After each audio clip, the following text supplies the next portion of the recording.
ఈ global peace index rankings లో internal and external conflicts సంబంధించి అవి ఎంతకాలం కొనసాగాయి, అంతర్గతంగా బహిర్గతంగా కాన్ఫ్లిక్ట్స్ ఎంతకాలం కొనసాగాయి, టెర్రరిజం ఇంపాక్ట్ ఎలా ఉంది, హోమిసైడ్ ఇంపాక్ట్ ఎలా ఉంది, పొలిటికల్ స్టెబిలిటీ ఎలా ఉంది, మిలిటరీ ఎక్స్పెండిచర్ ఎలా ఉంది, నైబరింగ్ కంట్రీస్ తో రిలేషన్షిప్ ఎలా ఉంది, ఇవన్నీ చూస్తారనమాట. మనం చూస్తే ప్రపంచవ్యాప్తంగా ఎకనమిక్ ఇంపాక్ట్ ఆఫ్ వైలెన్స్, హింస వల్ల చాలా ఎకనమిక్ ఇంపాక్ట్ జరిగిందంట 2024 సంవత్సరంలో. ముఖ్యంగా యుద్ధాల వల్ల, కాన్ఫ్లిక్ట్స్ వల్ల, ఇంటర్నల్ సెక్యూరిటీ వల్ల, మిలిటరీ ఎక్స్పెన్సెస్ వల్ల, వీటన్నిటి వల్ల ఆర్థిక పరమైన ఖర్చు అనేది బాగా పెరిగిందంట.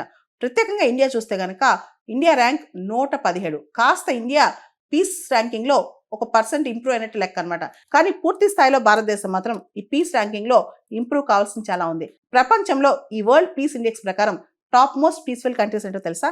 ఫస్ట్ ఐస్లాండ్, రెండోది ఐర్లాండ్, మూడోది న్యూజిలాండ్, నాలుగోది ఆస్ట్రియా, ఐదోది స్విట్జర్లాండ్, ఆరోది సింగపూర్, ఏడోది పోర్చుగల్, ఎనిమిదోది డెన్మార్క్, తొమ్మిదోది స్లోవేనియా, 10వది ఫిన్లాండ్. అదేవిధంగా ప్రపంచవ్యాప్తంగా చాలా లీస్ట్ పీస్ఫుల్ కంట్రీస్ ఏంటో తెలుసా? 163, అంటే అత్యంత తక్కువ శాంతి ఉన్న దేశం రష్యా, తర్వాత ఉక్రెయిన్, తర్వాత సూడాన్, తర్వాత డెమోక్రటిక్ రిపబ్లిక్ ఆఫ్ కాంగో, తర్వాత ఏమన్ అనమాట. సో ఇవన్నీ చూస్తే కనుక పీస్ ర్యాంకింగ్స్ లో చాలా తక్కువ స్థానాల్లో ఉన్నాయి ఈ దేశాలు. అండ్ ముఖ్యంగా ఇంటర్నల్ అండర్స్ట్ కావచ్చు, క్రాస్ బార్డర్ టెన్షన్స్ కావచ్చు, లేదా క్రైమ్ పర్సెప్షన్ కావచ్చు, పొలిటికల్ స్టెబిలిటీ కావచ్చు, టెర్రరిజం ఇంపాక్ట్ కావచ్చు, ఇవన్నీ చూస్తే కనుక చాలా దేశాలు చాలా లీస్ట్ పొజిషన్లో ఉన్నాయి మనం ప్రపంచవ్యాప్తంగా చూసుకుంటే.